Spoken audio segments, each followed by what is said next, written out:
Hi guys, it's Kristie Howard here back with Empower Network, and I wanted to take a moment to make this video in response to some questions that I got on my juicing video from, I guess, a couple of days ago with my lean and mean juice, which is all gone now, and I'll be making another juicing video tomorrow. But I got a couple of questions, and I was very enthused to get those questions, and I wanted to offer a video response to those two particular people that viewed it.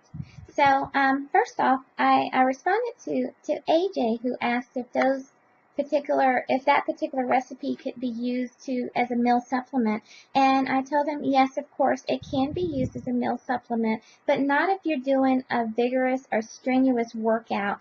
Meaning that if you're going to be replacing meals with this juice, that I would only recommend that you be doing a very moderate workout, or maybe even just a light jog to a moderate uphill climb, like on the treadmill. I definitely wouldn't recommend that you be replacing meals with only juice if you're going to be doing a vigorous workout or any heavy weights.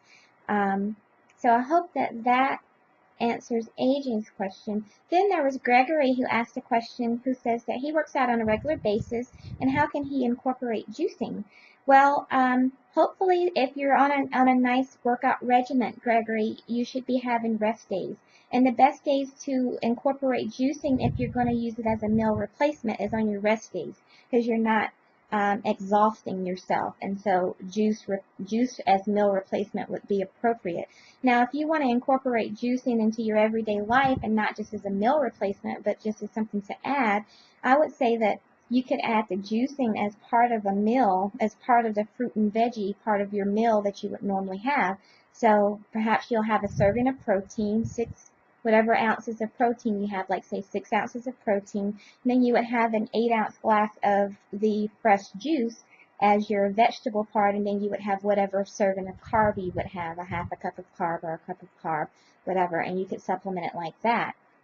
Now, if you want to use juicing as meal replacement because you're trying to get lean and mean, I would say that you use juicing on your rest days, or on days that you only do very light cardio.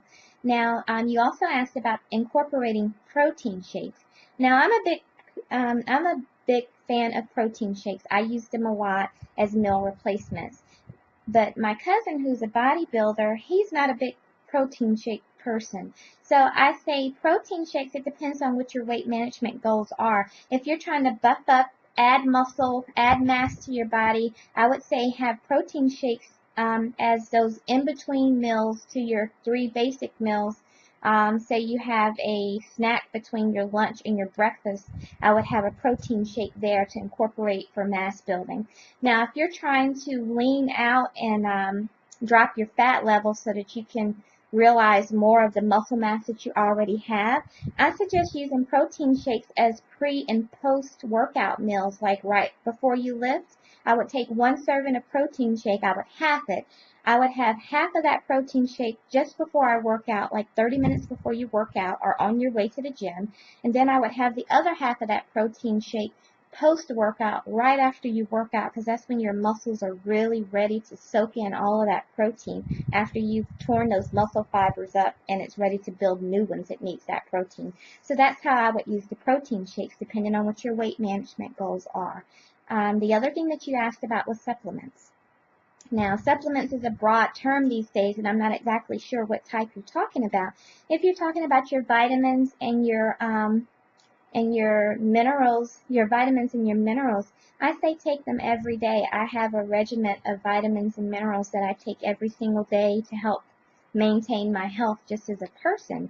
Now, if you're talking about some of the things that we get into as we start to train a little bit heavier, like your branched chain amino acids, your BCAAs, green tea supplements, any other types of advanced minerals, are your genetically modified chemicals like your fat burners and things of that sort, I caution you there. And I'm not a medical expert, so I can only tell you what I know from my experience. And I use those things very sparingly. I use fat burners a few weeks before contest if I'm competing, to help me get down those last few percentage of body fat that I need to be competitive, but I don't take them on a regular basis, and I don't recommend that anybody do because they're just not natural.